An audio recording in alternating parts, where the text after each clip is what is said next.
चलिए, तो आज हम लोग करेंगे यूनिट नंबर 4 विद्युत चुंबकीय प्रेरण एवं प्रत्यावर्ती धारा का प्रैक्टिस सेट 5 4 कर चुके हैं ऑलरेडी। चलिए एक एक करके बताइएगा। पहला क्वेश्चन है, किसी प्रत्यावर्ती धारा परिपथ में धारा तथा वोल्टता के बीच कलांतर फाई है तो परिपथ का शक्ति गुणांक कितना होता है? cos phi. cos phi equal to r upon z होता है। cos phi equal to r upon क्या होगा? z होगा। क्लियर? चलिए नेक्स्ट आगे कंटिन्यू करेंगे। क्या कह रहा है बालक कि नर्म लोहे का बना ट्रांसफार्मर का क्रोध निम्न में से किस ह्रास को कम करता है? बताइए कौन सा ह्रास कम किया जाएगा? तो आप बोलेंगे कि सर शैथिल ह्रास को कम किया जाता है।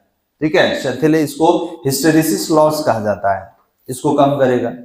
फिर अगला क्वेश्चन है कि प्रेरण कुंडली से प्राप्त होता है। प्रेरण कुंडली से क्या प्राप्त होगा बालक? उच्च धारा पर प्रबल विद्युत वाहक बल, निम्न धारा पर प्रबल विद्युत वाहक बल, प्रबल धारा पर निम्न विद्युत वाहक बल और निम्न धारा पर निम्न विद्युत वाहक बल। तो option number B is the right answer. निम्न धारा पर प्रबल विद्युत वाहक बल प्राप्त होता है। आगे कंटिन्यू करेंगे। क्वेश्चन नंबर 4 पे आते हैं। 4 है कि प्रेरक में ऊर्जा किस रूप में संचित रहता है? प्रेरक में ऊर्जा किस रूप में संचित रहता है? तो याद रखेंगे प्रेरक में जो ऊर्जा होता है वो चुंबकीय ऊर्जा के रूप में संचित रहता है, इसको इंडक्टर कहा जाता है। क्लियर है? नेक्स्ट आते हैं, आभासी धारा होती है। आभासी धारा कितना होता है? तो ध्यान देंगे, आपको बताया गया है कि आभासी धारा IRMS कितना होगा? I0 upon under root 2। इसको शिखर मान कहते हैं, तो शिखर मान upon under root 2। Option number कितना होगा? C is the right answer. चलिए आगे क्वेश्चन नंबर 6 है। 6 क्या है बालक? यांत्रिक ऊर्जा को विद्युत ऊर्जा में बदलने वाला यंत्र कहलाता है। क्या कहलाता है? बताइए। डायनेमो कहलाता है। ये क्या करेगा? तो मैकेनिकल एनर्जी को, यांत्रिक ऊर्जा को किसमें चेंज कर लेगा? आपका विद्युत ऊर्जा में। ट्रांसफार्मर में अपरिवर्तित रहने वाला राशि कौन है? ट्रांसफार्मर में तो आवृत्ति अपरिवर्तित होता है, वोल्टेज और करंट क्या होता है? चेंज होते रहता है। चलिए नेक्स्ट अगला क्वेश्चन ये देखा जाए। प्रत्यावर्ती धारा में अनुनाद की अवस्था में धारा और विद्युत वाहक बल के बीच कालांतर होगा। बताइए, ये क्वेश्चन पहले भी आ चुका है, पहले भी हम लोग बनाए। कितना होता है? 0। बहुत अच्छा, ये हम लोग कर चुके हैं पहले भी। अगला क्वेश्चन है कि एक कुंडली में 0.2 सेकेंड में धारा 0 से बढ़कर 20 एम्पियर करने पर कुंडली में 20 वोल्ट का विद्युत वाहक बल प्रेरित होता है। तो कुंडली का स्व प्रेरण गुणांक कितना होगा?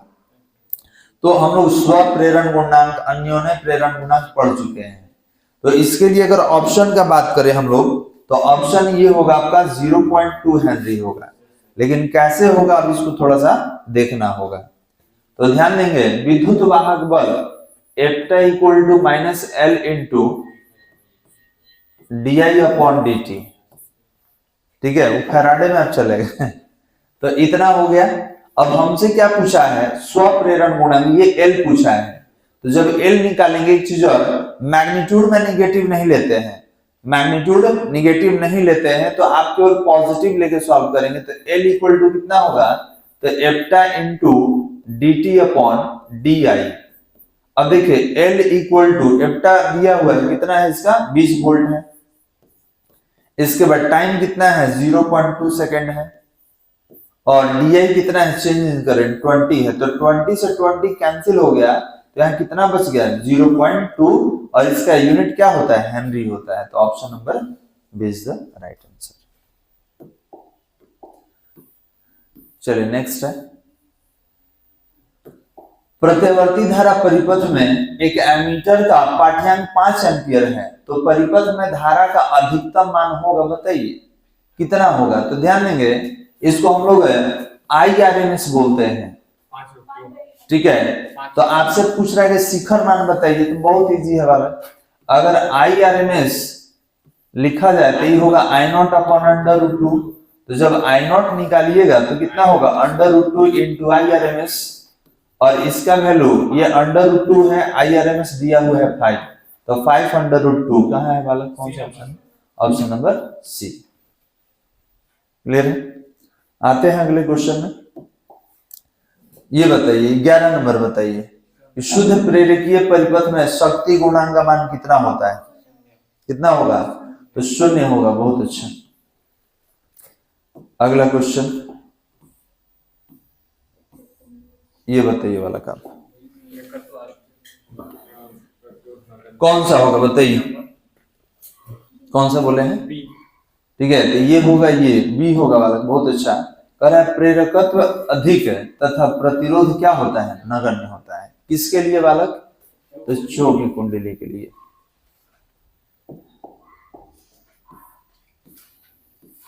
चलिए 30 नंबर बताइए कि एलसीआर परिपथ में शक्ति गुणांक 1 के लिए प्रतिबंध है, मतलब इसके लिए क्या प्रतिबंध लगाया गया है। तो आपको बताए थे कि होता है XL equal to X C, ठीक है, और एक्सएल के लिए L omega 1 upon omega C होता है।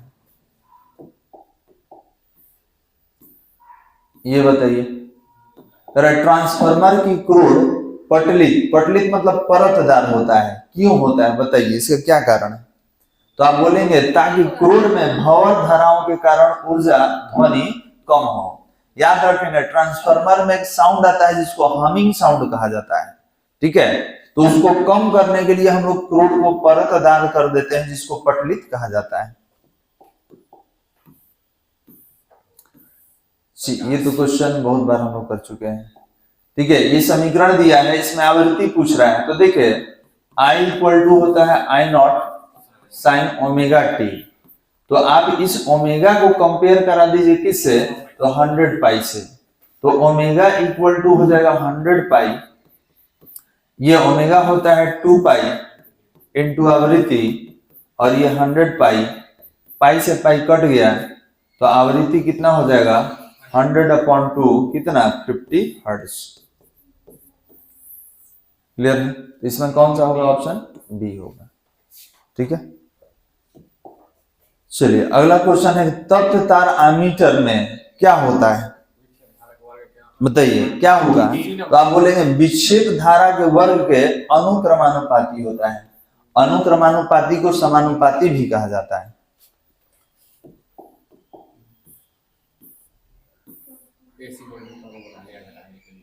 चलिए बालक बताइए, कह रहा कि ट्रांसफार्मर एक युक्ति है, क्या करता है ट्रांसफार्मर, तो एसी को डीसी में बदलता है, डीसी को एसी में बदलने के लिए, डीसी वोल्टता को बढ़ाने के लिए एसी वोल्टता को, एसी को, डीसी का काम ही नहीं है, ठीक है। ट्रांसफार्मर डीसी के लिए काम ही नहीं करता है, वो एसी के लिए काम करता है। कि शुद्ध प्रेरकीय परिपथ में धारा क्या होता है, पश्चगामी होता है, वोल्टेज अग्रगामी। ऑप्शन नंबर कौन होगा, बी, कि विद्युत वाहक बल से 90 डिग्री क्या होता है, पीछे रह जाता है।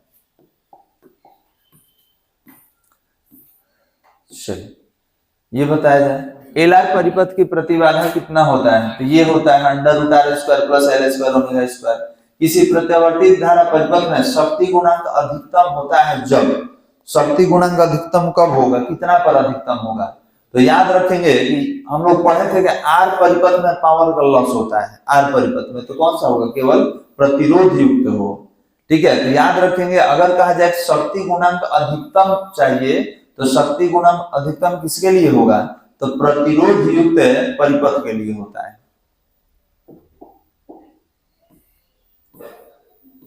चलिए और 2 क्वेश्चन इसको बता दो। प्रत्यावर्ती धारा मापक यंत्र क्या कहलाता है, चल कुंडली धारा मापी, स्थिर कुंडली धारा मापी, चल चुंबक धारा मापी और तप्त तार धारा मापी। अब बताइए इसमें अब क्या पढ़े हैं, नहीं हम लोग बार बार यही पढ़ रहे हैं कि तप्त आईआरएमएस, याद है आईआरएमएस का मेजरमेंट किस, तप्त तार धारा मीटर, ठीक है, वो तो आपका अलग है।